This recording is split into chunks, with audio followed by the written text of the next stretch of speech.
네, 지금부터는 더불어민주당 박주민 의원님과 함께 다양한 정치 현안 여쭤보도록 하겠습니다. 어서 오십시오, 의원님. 예, 안녕하십니까. 박준입니다. 서울시장 예비 후보십니다. 예. 네, 얼마나 바쁘시겠습니까? 오늘 아침에도 네, 어젯밤에 예. 이제 MBC 어. 방송 토론 늦게까지 했고요. 하고, 예, 오늘 아침에는 이제 광화문 쪽에서 예. 출근 인사를 아침 일찍 가서 또 하고 예, 바로 달려왔습니다. 그러니까요. 네, 예. 늦는 줄 알고 서둘러 왔는데 예. 좀 여유를 가져서 됐을 뻔했다. 좀 천천히 왔어도 됐을 뻔했다. 너무 일찍 왔다. 근데 예. 아니 근데 덕분에- 의원이 그 사이에 야위셨네. 여기가 볼살이 네. 완전히 사실 체중이 크게 줄진 않았는데 얼굴이 굉장히 야위셨네. 얼굴 살이 자꾸 빠지더라고요. 안 되는데. 예. 예. 자, 이렇게 좀 때릴까요? 탄력 중심. 자, 부어있나? 오늘 그 동아일보 여론조사가 나왔어요. 네. 그 뭐 동아일보의 여론조사를 그 종합을 해 보면 일단 후보 적합도에서는 이제 정원호 후보가 22.7 그리고 박주민 후보가 15.7 이렇게 사실상 양강 구도로 굳어지고 있다라는 보도가 나오고 있습니다. 오세훈 시장 현 시장 국민의힘 네, 후보가 네. 될 가능성이 높은데요. 네. 그 국힘과의 대결에서도 박주민 후보, 정원호 후보 두 분은 굉장히 16% 정도 이기는. 그렇습니다. 굉장히 많이 앞서는 것으로 조사가 됐습니다. 제가 사실 늘 말씀드리는데 네. 그 정원호 후보님도 오세훈한테 이기지만 저도 정원호 후보와 큰 차이 없이 오세훈을 이깁니다. 이긴다. 예. 계속 여론조사 꽃도 계속 그렇게 나왔고 네. 여러 여론조사가 그렇게 나오고 있기 때문에 예. 사실은 이번 경선이 곧 본선인 셈이 되고 있는 상황이고요. 예. 그렇습니다. 그리고 제가 보니까 이게 지금 저도 기사를 좀 찾아보니까 네. 정원호 후보와 제가 오차 범위 내로 붙었네요. 그렇습니다. 네. 예. 첫 조사인가요? 오차 범위 안에서 접전하는 조사는 작년 말까지는 제가 앞서다가 네. 대통령님이 정원호 후보에 대한 X 예. 트윗을 해주시고 나서는 예. 정원호 후보가 이제 고공행진을 했는데 고공행진, 예. 지금은 오차 범위 내로 붙어버렸네요. 네, 한 그렇습니다. 일주일 사이에. 예. 네. 어제 토론은 스스로 좀 어떻게 평가하십니까? 글쎄요, 뭐 어제 토론은 정책 위주의 토론이 진행됐고 네. 저는 잘 모르겠는데 이제 MBC 측 관계자 예. 말씀 들어보니까 예. 상당히 평온한 토론이었고 정책 위주의 토론이었던 것 같다 네. 이렇게 얘기를 하시더라고요. 예. 요 조사는 언제 이루어진 거예요? 그 지금 정확한 날짜가. 지금 보면은 이거는 좀 확인을 좀 해주시면 좋을 것 같은데요. 제가 갖고 있는 것은 3월 29일에서 30일 서울에 거주하는 만 18세 이상 성인 남녀 802명을 대상으로 동아일보가 여론조사 전문기관 리서치앤리서치에 의뢰해서 무선 전화 면접 100% 방식으로 휴대전화 가상번호를 표본으로 실시를 했습니다. 표본 오차는 95% 신뢰 수준의 플러스 마이너스 3.5% 포인트이고요. 응답률은 8.6%였습니다. 그러니까요. 그러니까 제가 정원호 후보하고 저하고 오차 범위 내로 붙었고 네. 정원호 후보와 저 모두 오세훈 후보를 오차 범위 밖으로 앞서고 네. 16% 정도 앞서는 예. 걸로 나왔고 예. 다만 이 조사는 지금 말씀해주신 데이터에 따르면은 어제 토론의 결과는 반영이 안 됐네요. 그렇죠. 예. 예. 이번 주말에도 아마 여론조사 결과 한번 나올 텐데 네. 그거는 이제 이번 주에 있었던 토론이 좀 반영된 게 예. 나올 것 같습니다. 예. 그 뭐 다양한 정책들이 있는데 지금 보면 민주당이 워낙 그 강세인 것 같아요. 전국적으로 국민의힘이 워낙 엉망이기 때문에 오늘 아침에 이제 광화문 쪽에서 출근 인사할 때 종로 쪽 예. 예비 후보님들이 쭉 나와주셔서 같이 인사를 했는데 네. 이제 분위기를 좀 여쭤봤어요. 그랬더니 네. 종로도 이번에는 네. 민주당이다. 이런 종로도. 분위기가 압도적이다. 예. 그렇게 말씀들을 하시더라고요. 예. 그러니까 서울도 지금 보면 전체적으로 이재명 대통령에 대한 국정 운영 긍정 평가 그리고 두 번째는 더불어민주당에 대한 긍정 평가가 상당히 많이 올라와 있습니다. 그렇기 그렇습니다. 때문에 예. 큰 틀에서 보면 앞서 이제 의원님께서 말씀 주신 대로 이번 지방선거는 민주당 예선이 곧 경선이 곧 본선이다. 예. 그런 상황이 점점 돼가고 있습니다. 예, 그렇군요. 자, 그 뭐 여러 가지 좀 여쭤보도록 하겠습니다. 네. 일단 그 대통령께서 그 국무회의 석상에서 그 대중교통 관련해서 노인들이 출퇴근 시간대 좀 제한하는 게 어떻겠냐 시간을 뭐 그거 좀 그 검토해봐라. 검토해봐라. 그런 방안을 검토해봐라라고 말씀하셨고요. 예. 근데 출근하는 분들도 있기 때문에 이걸 어떻게 해야 되나 좀 고민 한번 검토해 주세요라고 했는데 자 의원님 생각은? 검토를 해봤더니 네. 그러니까 대통령도 꼭 그렇게 하라는 게 아니라 예. 이게 이제 아시다시피 에너지 위기 때문에 오부제를 하게 되고 그렇습니다. 오부제를 하게 되면 대중교통 이용하는 분들이 늘어나면서 출근 시간, 퇴근 시간에 혼잡도가 늘어나니까 그렇죠. 혼잡도를 떨어뜨릴 수 있는 방법을 다양하게 한번 모색해봐라라고 하면서 예를 하나 드신 건데 네. 실제로 제가 그래서 대통령 말씀대로 데이터를 분석해 봤더니 예. 출근 시간에 대중교통을 이용하시는 시민들 중에 예. 65세 이상의 어르신들이 차지하는 비율이 8.3% 정도 됐습니다. 8.3%. 예, 8.3%. 그다음에 이 8.3% 내에서 생계 등을 위해서 필수적으로 이동하는 분들과 아닌 분들을 구분하기가 굉장히 어려웠습니다. 그래서 예. 대통령님 말씀대로 검토는 해봤고 대통령님 취지가 맞기 때문에 예. 다른 방법을 좀 한번 생각해봤는데 네. 기억하실지 모르겠지만 우크라이나 전쟁 터졌을 때 유럽은 에너지 위기를 극복하기 위해서 대중교통을 더 활성화시켰죠. 그렇습니다. 그러면서 9유로 티켓이라는 거를 예. 발매한 적이 있어요. 예. 그러면 대중교통의 혼잡도가 올라가니까 예. 출근 시간을 좀 예. 유연하게 어. 출근 시간을 예. 시차를 두는 식으로 그렇게 하는 제도를 병행했었거든요. 네네네. 그래서 저도 이제 어제 토론회에서도 마침 이 질문이 나왔길래 네. 우리가 어쩔 수 없이 에너지 위기 때문에 대중교통을 더 이용하게 만들 수밖에 없다. 그리고 어르신의 경우는 아까 말씀드렸던 대로 그 비율이 그렇게 크지가 않고 네. 사실은 그 중에 또 생계를 위해서 필수적으로 이동해야 되시는 분들도 있기 때문에 예. 대중교통은 우리도 9유로 티켓처럼 좀 더 비용을 좀 완화한다든지 하는 네네. 식으로 늘리고 예. 대신에 출근 시간을 예. 기업들과의 협조, 특히 이제 공공기관은 또 그런 네, 게 가능하지 그렇죠. 않습니까? 그래서 약간 시차를 두어서 예. 출근 시간대 혼잡도를 좀 떨어뜨리는 방법을 제가 어제 토론회에서는 제안을 드린 바가 있습니다. 예. 그러니까 실제로 우리가 코로나 때도 맞아요. 굳이 이제 이미 다 모든 게 디지털 시대가 돼버렸기 때문에 꼭 9시까지 출근해가지고 출근 도장 찍고 6시 퇴근할 때까지 일하는 방식, 그러니까 업무 중심적 사고를 하면 굳이 출근 뭐 이런 거를 할 필요가 있겠냐, 뭐 이제 이런 그 생각들도 하고 있고 또 에너지 위기를 극복하는 돌파하는 또 다른 하나의 대안으로 가능하지 않겠냐. 그 정원호 후보 같은 경우에는 뭐 출근 시간을 30분 안으로 줄인다면서 공유 오피스를 동네마다 늘리겠다 이런 주장을 하기도 했는데요. 사실 이제 그런 방안은 공유 어떻게? 오피스라는 방법도 많이 이제 검토하고 이야기가 나오는 예. 수단이긴 한데요. 솔직히 말씀드리면 이제 이 공유 오피스라는 것이 네.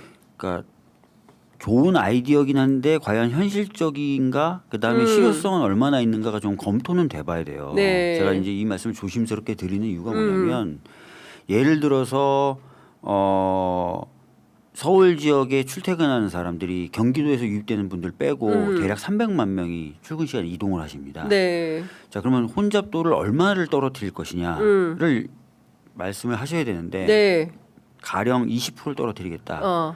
300만 명의 20%면 60만. 네. 그럼 60만을 공유 오피스를 담을 수 있느냐? 가능한가요? 그 면적으로 치면 아마 여의도에 한 5-6배, 심하면 한 7배 정도 필요할 겁니다. 여의도의 7배의 공간이 필요하다. 그리고 말씀하시는 그런 부지가 예. 뭐 도심에는 뭐 강남이나 이런 쪽에 있는 지하 상가들의 뭐 빈 곳이라든지 또는 교량의 하부 공간이라든지 이런 것들을 얘기하시기도 하고 네. 주변부에서는 뭐 구청이나 이런 데의 빈 공간들을 말씀하신 것으로 제가 기억을 하는데 예. 저희 은평구만 해도 공간이 부족해서 별관을 씁니다. 그렇죠. 그다음에 교량 하부 구간까지는 또 차량으로 접근해서 거기서 공유 오피스를 쓰라고 발표하셨던데 네. 그러면 결국 차를 타고 가야 되잖아요 거기까지. 그러네. 예. 그래서 과연 이게 예. 뭐 나쁜 아이디어라고 말씀드리긴 어려운데 예. 할 수는 있는데 실현 가능성이 얼마나 되느냐, 그 다음에 이게 효율적일 거냐 이런 부분에 대해서 어제도 잠깐 토론에서 문제 제기가 나왔어요. 근데 이렇게 제가 말씀드린 것처럼 구체적으로 문제 제기는 안 했고 전현 의원님이 이제 비판을 하시면서 이게 예. 실효성이 없다 아하. 이렇게 이제 하시면서 몇 가지 얘기를 하셨죠. 그랬군요. 예. 그러니까 그러면 의원님께서 생각하시는 이 대중교통과 뭐 이런 대안은 어떤 겁니까? 그러니까 저는 사실은 우리나라 특히 서울은 대중교통 분담률이 60% 정도 돼요. 네. 상당히 높은 수준입니다. 네. 그럼에도 불구하고 여전히 이 교통 혼잡으로 인한 사회적 비용을 예. 대략 1년에 14조 정도를 지출한다는 통계가 있어요. 와. 그래서 통근길에 따라서 좀 다르지만 서울 외곽에 네. 거주하시는 분들은 월 200만 원 정도를 땅에 버린다. 그러니까 그 교통비로. 예, 예. 혼잡 비용, 혼잡 시간 쓰고 막 하는 걸로 그렇죠. 예. 막히고 예, 막 그걸 돈으로 갖추고 예, 환산하면 예. 월 200 정도를 길바닥에 버리는 셈이다라는 연구 결과가 있어요. 너무 아깝습니다. 그렇습니다. 예. 그래서 사실은 어찌 됐든 지금 높은 대중교통의 교통 분담률을 자랑하긴 하지만 네. 좀 더 높여 나가는 어려운 과정을 거쳐야 됩니다. 그래서 제가 이제 사실 대중교통 비용 자체도 부담이 되시겠지만 네. 그래서 그 부담도 덜어드릴 겸 아까 말씀드렸던 대로 대중교통의 교통 분담률이 굉장히 높지만 더 높일 필요도 있고 네. 해서 제가 이제 10년 정도의 로드맵으로 무상교통화를 추진하겠다라고 말씀을 드린 거고 예. 단순히 제가 이제 무상교통만 주장하는 게 아니라 예. 어제 이제 정원호 후보도 교통 소외 지역이나 이런 데 자기는 먼저 하시겠다 했는데 제 공약에도 다 담겨 있거든요. 서울을 면적으로 네. 봤을 때 예. 서울 면적 기준으로 대략 한 20%가 대중교통 수단이 부족한 소외 지역이에요. 교통 소외 지역입니다. 강남 쪽에도 강남구 쪽에도 그런 데가 있어요. 대중교통 소외 지역이 네, 대중교통 수단이 충분하지 않아서 대중교통 소외 지역으로 분류되는 지역이 면적 기준으로 보면 20%에 가까워요. 예. 그래서 그런 부분을 어떻게 어떻게 커버할 할 거냐. 것이냐 이런 것들을 제가 이미 공약으로 다 발표했는데 말씀할 기회를 안 주시더라고요. 여기서 말씀하십시오. 예. 여기서 예. DRT라는 개념이 있어요. DRT 이게 뭐냐면 뭔가요? 수요 응답형 교통수단입니다. 수요 응답형 예, 교통 노선이 딱 정해져 있는 게 아니라 예. 나 지금 어디로 이동해야 돼라고 예. 하면은 예. 앱 같은 걸 활용해서 막 그런 걸 요청을 하면은 예. 그런 여러 요청 들어온 걸 종합해 가지고 예. 순식간에 노선을 만들어요. 오. 그래서 AI가 예, 버스나 앱에서 그래서 버스나 물론 AI 기반으로 더 하겠죠. 고도화시킬 수 있죠. 예. 그래서 버스가 그쪽을 다니면서 태우고 가는 겁니다. 그걸 DRT라고 부르는데 마치 버스가 택시처럼? 예, 지방에서는 이미 그런 걸 하고 있어요. 있고. 왜냐하면 그런 지역의 교통 소외 지역의 교통을 해결하기 위해서 새로 예. 버스 노선을 만든다든지 지하철을 새로 놓는다든지 하면 예. 비용도 너무 많이 많이 들고 시간도 들잖아요. 많이 걸리니까 그렇습니다. DRT 서비스로 많이 해요. 그래서 제 공약에 이거 어느 나라에서 하고 있어요? 우리나라도 많이 하고 있어요. 지방 지방에서, 도시들은. 예. 제가 그래서 ART라고 저는 바꿔서 부르는. ART. 이게 뭐냐면 AI와 DRT를 결합시켜서 ART를 하겠다라고 말씀드렸고 예. 초기 비용은 한 200억 정도 저희들은 전문가들이 산출해 주더라고요. 생각보다 그렇게 많이 드는데요. 80대 정도를 운영을 해야 돼요. 80대 정도 예. 운영을 해야 되는데 예. 처음에는 차량 구입비도 들고 네. 하니까 이제 200억이 드는데 예. 이제 갈수록 비용은 떨어지겠죠. 특히 AI가 도입되면은 네. 운영 효율화가 되고 심지어는 완전 자율 주행이 된다면 네네. 운전하시는 분이 없이도 이게 애가 다닐 수 있거든요. 네네네. 그래서 추후에는 한 매년 한 60억 안팎의 예산이면 예. 교통 소외 지역을 제로로 만들 수 있겠다. 어. 그런 공약을 제가 이미 발표를 했어요. 네. 정원 후보님, 제가 더 먼저 발표했어요. 선정. 네. 그러니까 이제 그거는 이제 참고해 주시면 되고. 이거는 좋은 아이디어인 것 그렇습니다. 같습니다. 그래서 저는 이제 이런 거 도입해서 빨리 대중교통 소외 지역은 없애고 대중교통 체제는 전면적으로 개편해서 네. 철도와 버스 중심으로 노선도 조정하고 이래가지고 다 짜고 예. 그럼에도 불구하고 예. 대중교통 수단이 부족한 지역은 방금 말씀드렸던 대로 ART로 깔고. 요거는 그러면 바로 할 수 있는 겁니까? ART는 바로 할 수 있어요. 아까도 말씀드렸지만 이를테면 다음 달? 예를 들어서 예산이 확보되면 ART까지 아닌데 DRT는 청주, 충주 이런 데서 많이 하고 있어요. 있기 때문에 그 업체들이 다 만나봤습니다. 저는. 예. 다 업체들 만나보고 다 예. 만나봤어요. 그러니까 예. 자기네들은 뭐 아주 이 서비스 만족도 이런 게 굉장히 높다. 서울에서도 언제든지 할 수 있다라고 예, 얘기하고 있기 때문에 예. 금방 합니다. 그러니까 이런 게 만약에 그 도입이 된다면 굳이 막 그 차로 없어. 뭐 우리 동네에 버스도 없고 지하철도 없기 때문에 걸어가기엔 또 너무 멀어 전철역까지. 라스트 마일이라고 하는데 네. 그런 부분까지 다 해결해 드릴 수 있는 것을 목표로 삼아야죠. 그래서 아까 말씀드렸던 대로 지하철 중심으로 하고 버스 노선을 조정하고 네. 거기에 마을 버스 노선을 조정해서 붙이고 그래도 빈대가 있네? 네. 그럼 ART로. ART로 예. 이렇게 전방위적으로 사각지대 없이 예. 교통 소외 지역 0% 만들고 그다음에 그 체계를 효율화시키고 네. 또 여러 가지 어떤 기술 혁신으로 비용을 줄이고 네. 반면에 우리가 얘기하는 역세권 개발이라든지 차량 기지 개발 등으로 수익을 거두고 네. 그다음에 교통 유발 부담금을 현실화시키고 해서 그 재원으로 10년에 걸쳐서 무상화까지 가겠다. 이게 네. 제 공약입니다. 그렇군요. 예. 그러니까 교통 서울 수도권에는 사실은 교통 지역이고 최소 뭐 그러니까 특히 이제 뭐 경기도에서 또 넘어오시는 분들이 출퇴근하시는 많고. 그래서 이게 되게 중요한데요. 네. 제가 내놓은 또 다른 공약이 예. 경기, 예. 서울, 예. 인천 중앙정부의 이 사자 테이블을 만들겠다. 아, 교통 관련 테이블. 교통뿐만 아닙니다. 인프라의 문제도 있고요. 인프라. 솔직히 말씀드리면 쓰레기 문제도 쓰레기 심각해요. 네, 이 예. 쓰레기 문제도 예. 사실은 협의와 논의를 할 수 있는 테이블이 있어야 됩니다. 수도권 전체를. 수도권 전체. 예. 그래서 뭐 교통은 당연한 거고요. 지금 뭐 기후동행 카드 환승도 안 되고 환승이 안 돼요. 예, 예. 그것뿐만 아니라 뭐 그 경기도권에서 들어오는 차량 때문에 예. 서울 시민들은 예. 교통이 너무 막힌다 이렇게 예. 얘기하는 지역들도 많거든요. 그리고 계속해서 경기권에 신도시들이 만들어지면서 네. 서울로 출근하기 위한 교통수단을 새로 만들어야 되는 계속 예. 부담도 생기고요. 어허. 그러니까 이런 것들을 조정해 나가고 아, 이거는 연대 연합 차원에서 협의체를 그렇습니다. 만들어서 풀면 좋겠네요. 예, 쓰레기 문제도 사실은 예. 어떻게 풀 것이냐. 그렇죠. 그다음에 에너지 문제도 있어요. 예. 에너지 문제도 사실 우리가 지금 전남이라든지 아니면 이런 데서 재생에너지가 생산되면 그걸 끌고 오냐 어떻게 갖고 그러니까. 오냐 그래가지고 뭐 서해안을 네. 이용해서 뭐 해저로 예.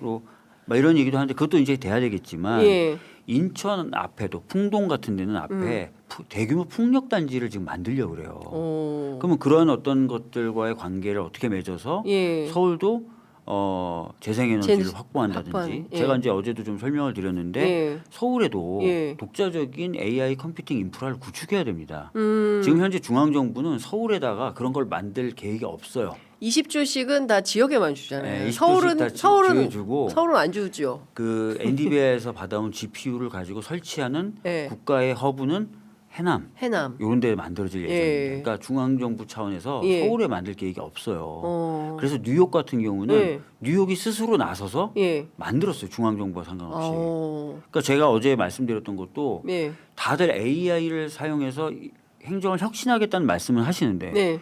AI 컴퓨팅 인프라에 대한 말씀은 아무도 안 하시는 거예요. 그럼 없이 어떻게 근데 만들어요? 그 공약을 저는 발표했거든요. 한강 AI라는 걸 구축하겠다. 한강 AI. 네. 한강 버스 네, 아닙니다. 한강 AI라는 예. 이름을 붙여서 예. 왜냐하면 뉴욕도 엠파이어 AI라고 불러요. 엠파이어 스테이트 빌딩이 빌딩 있잖아요. 상징이잖아요. 예. 그러니까 우리도 한강 AI라는 예. AI 컴퓨팅 인프라를 구축하겠다고 제가 말씀을 드렸고 네. 그걸 구축하면서 GPU나 NPU나 TPU는 어떻게 구할지 필요한 전력은 어떻게 구할지를 제가 다 정책 공약화해서 발표를 했거든요. 네네네. 그래서 어제 이제 토론할 때 이제 그것들을 예. AI를 이용해서 행정을 혁신하신 분들에게는 물어봤죠. 네. 어떻게 인프라를 구축할 거냐. 왜냐하면 지금 정부가 25만 장을 받아왔잖아요. 26만 장. 예. 받아오기로 했잖아요. 예. 예. 그 기업 컨소시엄들 4개에 예, 나눠주고 예. 정부가 1천 물량 만 장을 예. 자 정부 어느 부처 쓸래 그랬더니 저요 해서 예. 경쟁률이 10대 1이에요. 정부가 구해온 GPU를 서울이 예. 그냥 나눠 쓰겠다? 쉽지 않아요. 서울이 독자적으로 구축해야 뭔가 됩니다. 구축을 해야 예, 된다. 독자적으로 예. 구축해야 됩니다. 예. 엔비디아 젠슨 황을 만나서 깐부 치킨을 드시는. 저희가 다행인 게 예. 서울이라는 이 도시가요. 네. 사실 굉장한 도시인데 우리가 잘 몰라서 그렇지. 엄청난 도시. 박원순 시장님 때 이미 스마트 시티 연합을 국제 연합 기구를 만들었어요.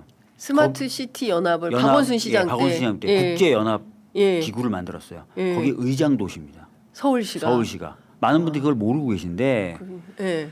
그 네트워크를 이용해서 예. 도시들이 연합해서 예. 같이 공동 구매를 하는 방법이 있어요. 그럼 바게닝 파워가 세지잖아요. 그렇겠죠. 예. 그리고 또 하나 꼭 GPU 안 하고 GPU 좀 낡은 사양 먼저 좀 사다가. 일부 쓰고 예. TPU라든지 이런 것들은 좀 저렴하고 쉽게 예. 상대적으로 쉽게 구할 수 쉬우니까. 있습니다. 그런 것들 하고 같이 그래서 하고 예. 정부가 지금 구해온 거 3년 정도 지나면 교체해야 됩니다. 예. 그때 또 그거 받고. 싸게. 근데 준비 안 해놓으면 예. 아무것도. 준비도 안 되는데 뭘 달라? 다들 저요 할 거거든요. 예. 지금 강원도도 착공했고요. 예. 강원도도. 예. 예. 곳곳에서 지금 데이터 센터를 다 짓고 착공하고 하겠다고 발표하고 근데 근데- 서울을 가만히 있으면 3년 후에 야 이제 받을 사람 그러면 저희는 준비 안 되는데 이렇게 된다니까요. 아, 그러니까 이게 AI 데이터 센터 같은 경우에는 막대한 전기와 물이 물이 필요해서 있어야 되고 예. 무엇보다도 AI 가속기가 필요하죠. 그러니까요. GPU나 TPU 그래서 이런 게 필요하고. 한강변에 이걸 또 설치를 해야 되긴 하겠네요. 제가 꼭 그래서 한강이라는 이름을 붙인 건 아닌데 아닌데. 저는 이제 인천에서 그 전력을 끌어올 때 풍력단지에서 전력을 끌어올 때는 한강이라는 통로를 사용할 수 네. 있겠죠. 해저로 강 아래로. AI 시대에 자립이 가능한 도시로서의 서울 그렇습니다. 이거를 미리 기반을 구축해 놓지 않으면 막상 나중에 닥쳤을 때 위험할 수 있겠다. 뒤처질 수 있겠다. 꼭 똑같은 예는 아닌데요. 꼭 예. 딱 맞는 예는 아닌데 예. 클로드라는 AI 예, 플랫폼이 있어요. 그쵸. 사용자가 늘고 인기가 느니까 어떻게 했냐. 예. 피크 시간대 이용을 제한했어요. 어. 그럼 만약에 우리가 독자적인 게 아니야. 다른 민간에 위탁을 줬다거나 네. 다른 민간과 계약을 맺어서 일부 사용하고 있었어요. 근데 인기가 좋아지고 얘네들은 더 비싸게 받고 싶어. 예. 그럼 어떡할 거예요? 그러네요. 오. 그럼 그런 거 주권인데 어떻게 보면 정보 주권, 그쵸. 행정에 관련된 컨트롤 이런 예. 것들인데 그거를 못해. 다 그런 회사한테 맡겨. 그러면 민간에 의해서 컨트롤 받는 근데 공공이 되는 정부는 이걸 거죠. 민간에 맡기시겠다는 취지 또 말씀하시더라고요. 그래서 제가 근데 안 약간 될 깜짝 것 놀랐어요. 그건 아닌 것 같은데 네. 왜냐하면은 이거는 이제 공공이 먼저 인프라를 구축해 놓고 맞습니다. 공공이 주도하는 방향으로 그래서 가야지 민간이 이재명 주도하면 안 대통령님도 그렇게 적극적으로 엔디비아한테 예. 막 해가지고 예. 그래서 독자적인 우리나라의 서버린 서버린 AI를 AI를 구축하려고 또 그런 어떤 인프라를 구축하려고 노력을 하신 거예요. 예. 그냥 외국한테 맡기지 뭐 외국 뭐한테 좀 하지 뭐 이렇게 해서는 안 된다고 이미 판단한 거거든요. 민간에 맡기는 거는 어렵습니다. 네, 왜냐하면 맞습니다. 자주권이 있어야 됩니다. 맞습니다. 그렇지 굉장히 않으면 중요한 끌려다니게 거예요. 되는 거예요. 우리 마음대로 못 우리 하거든요. 행정망을 거기 위에다 다 탑재를 시키고 뭐 연관해서 연산을 시키고 해야 되는데 그거는 안 될 것 네. 같은데 하여튼 뭐 저희가 그것도 나중에 그 정원호 후보 모셔서 말씀을 좀 여쭤보도록 하겠습니다. 지금 보면 강남 3구가 민주당이 굉장히 어려운 지역으로 알려져 네. 있어요. 의원님은 강남 3구 전략이 따로 있습니까? 그럼요. 강남 강남구- 3구 전략 따로 있죠. 어떤 거예요? 저는 서울 자체를 완벽하게 네. 미래지향 도시, 경쟁력이 넘치는 도시로 만들겠다. 그것만큼 강남 3구에 계시는 분들이 좋아할 만한 게 있을까요? 자, 서울이 아까도 말씀드렸지만 전에도 말씀드렸지만 굉장히 지금 수축되고 있고 네. 좀 미래 먹거리에 대한 준비는 제대로 안 돼 있어요. 강남 아파트 가격이라고 유지가 될까요? 이런 상황이 지금 많이 상상이 떨어지고 되나요? 있습니다. 심지어 예. 대통령실 내려가고 국회 내려가고 정치적 수도로서의 지휘와 역할 이제 흔들리거나 없어질 건데 그래도 그럴까요? 그렇지 않죠. 그래서 제가 어제 토론회 때도 말씀드렸고 제가 정책 발표한 게 서울투자공사를 만들겠다고 한 겁니다. 서울투자공사. 서울투자공사. 예. 이게 이제 뭐 많은 도시들이 예. 이런 적극적인 투자 기구들을 갖고 있는데요. 뭐 뉴욕의 도시경제개발공사, 네. 뭐 싱가포르의 테마섹 이런 것들이 있어요. 네. 근데 이런 기업들은 공공기관인데 외국의 자본들을 끌어들여 가지고 네. 도시의 인프라, 예. 도시의 산업 클러스터 이런 것들을 막 만들어요. 제가 서울에도 서울 투자공사 만들겠다. 뉴욕에 있는 그런 도시경제개발공사 같은 거 만들겠다라고 네. 했거든요. 충분히 파워가 있죠. 가능합니다. 왜냐하면 네. 서울은 서울시 인허가권이 있어서 네. 조닝을 합니다. 이 존에 예. 뭐 자본이 들어오면 예. 용적률 이렇게 높여주고 인프라 우리가 이렇게 깔아주고 하겠다. 네. 예. 그죠? 그렇게 되면은 당연히 이제 메리트가 있으니까 외국자본도 들어오겠죠. 네. 뭐 그런 것들을 포함해서 이 도시 제가 투자공사는 시민펀드, 시민리츠도 조성해서 함께 운영하고 이런 식으로 세금을 거의 안 쓰고 도시를 완전히 탈바꿈시키는 네. 공약도 제가 발표했거든요. 그렇구나. 그래서 이런 것들이 충분히 저는 메리트가 있는 공약이고 많은 분들이 생각하기에 소구력이 있는 네. 공약이기 때문에 예. 저는 강남에 계신 분들도 반응하실 거라고 봐요. 근데 실제로 오세훈이 한 게 없잖아요. 이런 분야에 있어서. 근데 광화문 한복판에 여전히 한강버스 광고를 하고 있더라고요. 교보문고에 엄청나게 광고판 크잖아요. 근데 한강버스는 거의 제가 보기엔 사기버스입니다. 사기버스다. 아니 감사 결과 보셨잖아요. 그러니까요. 17노트 나온다고 사업성 검토했는데 14.5노트 내외 나온다는 거 아니에요. 예. 근데 본인들은 그거 알고 있었다는 거 아니에요. 그런데 여전히 버젓이 지금도 어제 제가 그 경향신문 가느라고 청와대에서 걸어가고 있는데 광고를 하고 있더라고요. 그러니까요. 그리고 그 앞에 있는 세종문화회관 앞에 감사의 정원에 기어코 받들어총을 하겠다는 거예요. 예를 들어서 의원님께서 만약에 당선이 되시면 그거 어떻게 하실 겁니까? 저는 진짜 이 감사의 정원이라는 그 조형물 자체도 전 중복되고 네. 도시 기능이라는 이 관점에서 용산에 봤을 때도 전쟁 기념관 기념관 있어요. 있잖아요. 거기 거기에 많아요. 예. 유엔 참전 국을 길이는 거의 L자 모양의 예. 욕하는 거 같네. L자 모양의 예. 석재 나라마다 하나씩 석재로 있어요. 똑같은 모양의 예. 유사한 모양의 기념물이 있습니다. 이미. 있어요. 이미 있어요. 동그랗게 둘러가면서 국가별로 다 있습니다. 그렇습니까? 예. 그렇습니다. 그래서 제가 봤을 때 굉장히 기능적으로 봐도 여기에 왜 설치하지라는 생각이 들 수밖에 없는 조형물이고. 근데 기어코 이거를 돈을 써서 하면 또 돈을 써서 이 다 시민들의 피 같은 세금이지 맞아요. 않습니까? 이걸 여기에 써야 되냐? 근데 진짜 어느 시민들이 그걸 찬성하겠어요? 바로 세종대왕상 옆에 그러니까요. 그걸 또 공사를 딱 하느라고 보면은 이제 이렇게 광화문이 보이는 그 위치에 예. 이 엄청난 그 이를테면은 우리가 시민 항쟁의 상징적인 공간이기도 하고 역사적인 또 의미가 있는 그렇습니다. 공간이기도 그리고 또 하고. 문화적인 BTS가 맞아요. 공연하는 그런 공간이기도 하고 경복궁과 청와대가 보이는 이런 대한민국의 수도 한복판에 꼭 그렇게 흉물스러운 이거 감사의 정원이라는 표현도 맞지 않다라는 맞아요. 생각이 좀 드는데 이거는 좀 더 세게 의원님께서 어필하실 필요는 맞습니다. 없겠습니까? 그래서 제 생각에는 어제 토론회 때도 네. 방송 토론 중에도 제가 이제 중단을 해야 할 것을 강력하게 촉구한다라고 얘기했는데 네. 서울시는 계속 이걸 밀어붙이겠다는 거라서 예. 중앙정부 차원에서의 어떤 고민이라든지 이런 것도 필요할 것 같습니다. 왜냐하면 선거 때까지 이게 공사가 더 진행돼 버리면 그러니까요. 굉장히 좀 복잡해지지 않겠습니까? 네. 이게 돈도 많이 들죠. 돈도 제가 알기로는 700억 넘게 드는 걸로 알고 있어요. 제가 알기로는 정확한 수치는 아닌데 700억이면은 뭐뭐 할 수 있어요? 여러 가지 할 수 있죠. 아까 의원님 말씀하신 ART 버스 일단 200억 네. 되고 그거 하고도 500억이 남네. 그러면 이 500억으로 또 딴 데 쓸 수도 있는 그럼요. 거잖아요. 여러 가지 할 수 있죠. 뭐 돈을 잘 써야 됩니다. 맞아요. 예. 근데 이 엉뚱한데 예산 낭비를 하는 것은 참 납득하기가 어렵다라는 생각이 좀 들고 지금 60일 정도 남은 거잖아요. 네. 이제 딱 2달 남은 두 달 건데 남았습니다. 네. 그 최종 그 이제 결선까지 간다고 보십니까? 아니면은 의원님께서 한 번에 최종 저요? 후보가 된다고 보십니까?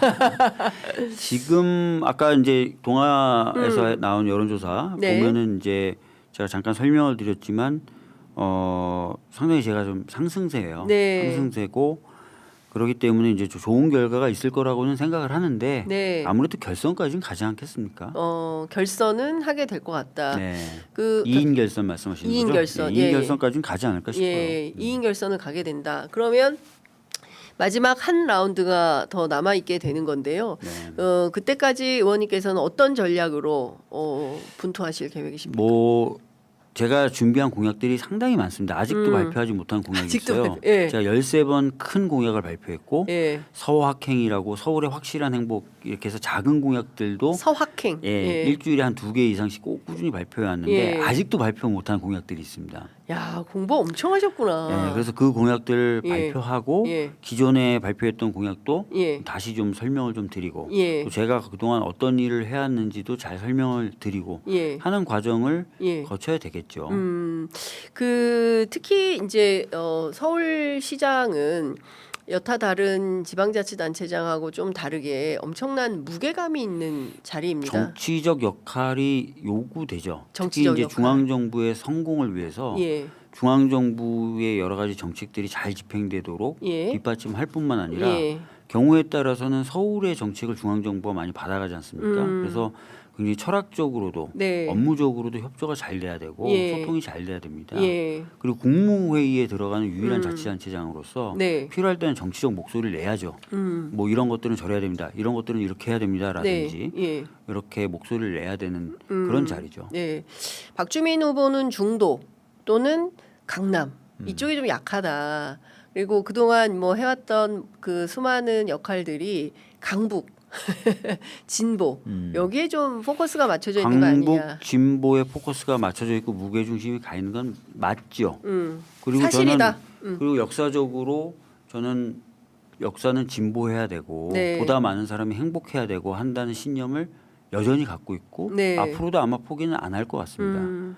대신에 제가 그러면 실용적이고 실리적으로 삶을 개선해 오지 않았는가? 네. 상법 개정 누가 했다 그랬습니까? 박주민. 주가가 이렇게 오르고 있죠. 예. 국민연금 모수개혁 누가 했습니까? 박주민. 네. 네. 두 가지의 시너지 효과로 예. 작년에 국민연금이 벌어들인 수익이 231조입니다. 예. 누가 이익을 받습니까? 네. 전 국민이 이익을 받습니다. 예. 의료개혁, 의사 인력을 정하는 의료인력 수급 추계기구 법제화, 네. 지역의 의사를 보내는 지역의사제 법제화, 예. 공공분야 필수 분야의 의사를 보내는 국립의전원법 법제화 누가 했습니까? 박주민. 모든 혜택을 시민과 국민이 받죠. 예.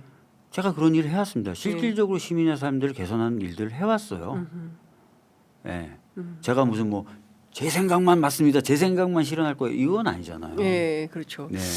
자, 시간이 뭐 의원님 말씀 듣다 보니까 어느덧 34분인데 그래도 이거는 좀 말씀을 좀 여쭤봐야 될 것 네, 같아요. 그러세요. 박상용 검사 너무 심각해요. 녹음 파일이 계속 너무 나오고 심각합니다. 있고 앞으로도 더 나올 제가 취재해 보니까 네. 더 있다. 뭐 문자도 있는 것 같아요. 문자. 네, 예, 너무 예. 심각합니다. 네. 사실 제가 22년 대선 경선 때 이재명 캠프 총괄선대본부장이 됐을 때부터 네. 이 사건을 들여다봤고 문제제기를 계속 해왔고 또 이 사건으로 이재명 대표님께 체포동의안이 네. 와서 그렇죠.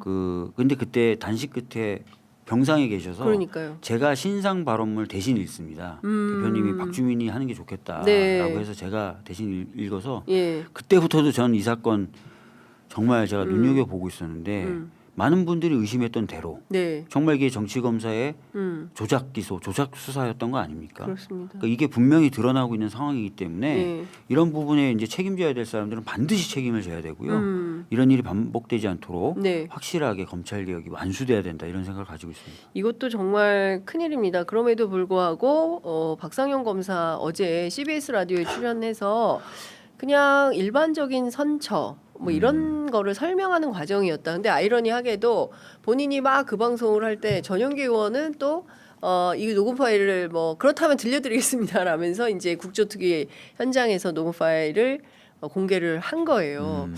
그 이제 지난 여름에 본인이 한 일에 대해서는 별로 개의치 않는 듯한 느낌을 받습니다. 검사들이 여전히 이제 보호받고 있다. 그러니까 누구도 나를 건드릴 수가 없어. 나는 무슨 그 죄짓고 감옥 갈 일은 없어. 이런 확고부동한 생각을 갖고 있는 것 같거든요.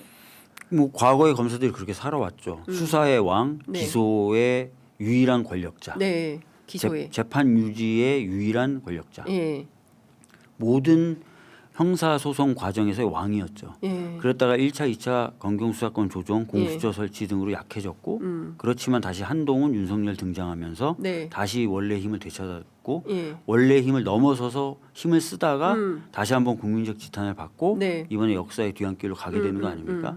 그러나 그들 머릿속에는 여전히 본인들은 형사적으로 수사받거나 처벌받을 리가 없다는 생각이 강하게 있을 겁니다. 네, 근데 확실히 이번에 그런 건 아니다라고 보여줘야 되고 네, 뭐 그래서 이번에 국정조사라든지 이런 게 이루어지고 있는데 네. 잘 될 필요가 있고 네. 국정조사에서 끝나는 게 아니라 수사까지 이어져서 네. 정말 일벌백계 왜냐하면 국민들을 가지고 논 거지 않습니까? 그러니까요. 예. 너무나 있을 수 없는 일이다 이런 생각이 좀 듭니다. 그 개헌 관련해서 우원식 의장이 어제 6개 야당하고 공동 발의문을 발표를 하셨어요. 내용을 제가 지금 못 봤는데 혹시 어떤 건지 볼 수 있습니까? 그 저기 세 가지 그 5.18 헌법 전문 5.18 헌법 전문 수록 그다음에 네. 이제 지방 분권 지방분권 예 그리고 이제 또 하나는 그 계엄 과정을 국회가 완벽하게 예. 수행할 수 있도록 하는 이 세 가지에 대해서 장동혁 대표가 반대한다. 왜 왜 이재명 반대요? 대통령의 연임을 하려고 개헌하는 거다 이런 주장을 하면서 반대다. 여기 연임 내용이 어디 있어요? 없어요. 없는데도 이제 그런 주장을 하고 있어요. 이게 왜 그러냐면 네. 계엄 관련된 것들을 개헌하겠다 그러면 네. 내란이라는 게 헌법에도 사실상 박히는 거잖아요. 그렇죠. 그 내란에. 재작년 12월 3일에 예, 있었던 예, 일이 예. 역사적 그리고 헌법적 그런 어떤 꽝 어, 이거를 되게 두려워하고 장동영 있구나. 무서워하지 않겠어요? 그렇군요. 근데 이거를 반대하는 게 오히려 저는 국민의힘을 코너로 몰아갈 겁니다. 아니 예를 들어서 네. 지방분권 개헌 안 하겠다. 음. 지방선거 어떻게 치를 거예요? 그러네요. 예. 그다음에 계엄 이거 여전히 예. 요건 널널하게 놔두겠다. 이거 갖고 선거를 어떻게 치러요? 그러니까요. 예. 5.18 정신도 예. 사실은 국민의힘도 동의했었던 내용들이지 않습니까? 전문수로. 네. 그러니까요. 하여간 그 답답한 정치의 계절인데요. 그래도 네. 속 시원하게 사이다 같은 정치로 국민들을 시원하게 해주시면 좋을 것 같습니다. 봄이 빨리 와가지고 바로 더워질 것 덥더라고요. 같아요. 예. 지금도 덥습니다. 10도가 넘어왔어요. 오늘 네. 많이 좀 그런 것 같습니다. 자, 오늘 말씀 여기까지 듣고요. 네. 벚꽃이 활짝 피어가지고 또 네. 벚꽃 아래에서 또 한번 뵙고 말씀을 좀 듣는 그런 기회를 마련하도록 알겠습니다. 하겠습니다. 오늘 말씀 잘 들었습니다. 고맙습니다. 감사합니다.